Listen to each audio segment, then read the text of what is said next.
அஜித் 2 வருடங்கள் கழித்து மீண்டும் விடா முயற்சி மூலம் திரையில் தோன்ற, அதிலும் மகள் திருமேனி என்ற தரமான இயக்குனர் கூட்டணியுடன் வர, அஜித் ரசிகர்கள் தாண்டி ஒட்டு மொத்த தமிழ் சினிமா ரசிகர்களும் காத்திருக்க, அவர்கள் எல்லோரின் காத்திருப்புக்கும் விடா முயற்சி விருந்து வைத்ததா பார்ப்போம். கதைக்களம். அஜித், திரிஷா பார்த்தவுடனே இருவருக்கும் பிடிக்க 3 வருடம் காதலித்து திருமணம் செய்கின்றனர். வாழ்க்கை அழகாக போக, திரிஷா கற்பம் ஒரு முறை கலைகிறது.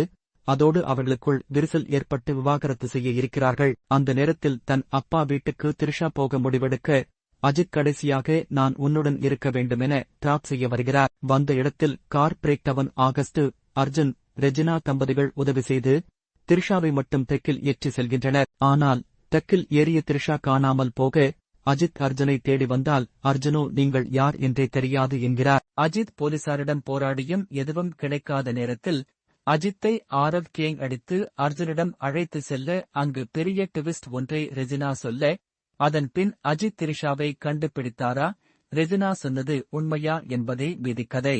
படத்தை பற்றிய அலசல். அஜித் இப்படி ஒரு மாஸ் ஹீரோ இந்த கதைக்களத்தை தேர்ந்தெடுத்தற்காகவே பாராட்டலாம். அதைவிட இந்த கதாபாத்திரம் ஒரு நார்மல் மனிதன் பிரச்சனை வந்தால் அவன் தெம்புக்கு என்ன செய்வானோ அப்படி இதை உருவாக்கியதற்கே மகள் திருமேனிக்கு பாராட்டுக்கள். அஜித் திரிஷா இருவரின் ஜோடியும் திரையில் அத்தனை அழகு. அதிலும் இளமை தோற்றத்தில் அஜித் தோன்றும் காட்சி சூப்பர்.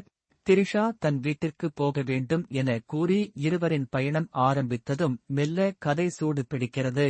அதிலும் ஆரவ் கேங் செய்யும் அட்டகாசம். அதைத் தொடர்ந்து அர்ஜுன், ரெஜினா வருகை, திரிஷா காணாமல் போவது என ஒரு பதட்டம் படத்தில் இருந்து கொண்டே உள்ளது. ஆனால் காட்சிகள் கொஞ்சம் மெதுவாகவே நகர்வது சினிமா ரசிகர்கள் தாண்டி ஆலுமா டோலுமா எதிர்பார்க்கும் அஜித் ரசிகர்களுக்கு கொஞ்சம் பொறுமையை சோதிக்கும்தான். மேலும் அர்ஜுன் ரெஜினா பேக் ஸ்டோரி மகள் பேக் மெயின் படத்தில் வரும் ஜோக்கர் ஹார்லி குயில் போல் உருவாக்கியுள்ளார்.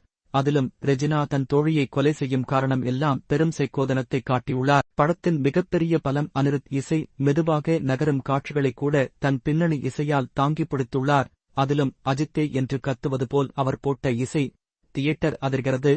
கிளைமேக்ஸ் பத்திகிச்சு சாங் ரசிகர்களுக்கு விருந்து. அதே நேரத்தில் அஜர்பைஜான் லாண்ட்ஸ்கேப்பியை அத்தனை அழகாக காட்டியுள்ள ஓம் பிரகாஷையும் பாராட்டாமல் இருக்க முடியாது. மேலும் ஆரவுடன் காரில் நடக்கும் சண்டை காட்சி சுப்ரீம் சுந்தர் மாஸ்டர் கிளாஸ். என்னதான் படம் என்கேஜிங் ஆகஸ்ட் போனாலும் பல இடங்களில் பொறுமையை சோதிக்கும் மெதுவாக நகரும் காட்சிகள் இருப்பதையும் சொல்லியே ஆக வேண்டும். 2ஆம் பாதி இன்னமும் மகள் கவனம் செலுத்தியிருக்கலாம் திரைக்கதையில். கிளாப்ஸ். அஜித் முழு படத்தையும் தன் நடிப்பால் தாங்கி செல்கிறார். அனிருத் இசை. படத்தின் ஒளிப்பதிவு. முதல் பாதி பல்ஸ். 2ஆம் பாதி இன்னும் கொஞ்சம் விறுவிறுப்பு கூட்டியிருக்கலாம். மொத்தத்தில் விடா முயற்சி விறுவிறுப்பு கூட்டியிருந்தால் விஸ்வரூப வெற்றி அடைந்திருக்கும். ரேட்டிங் 3.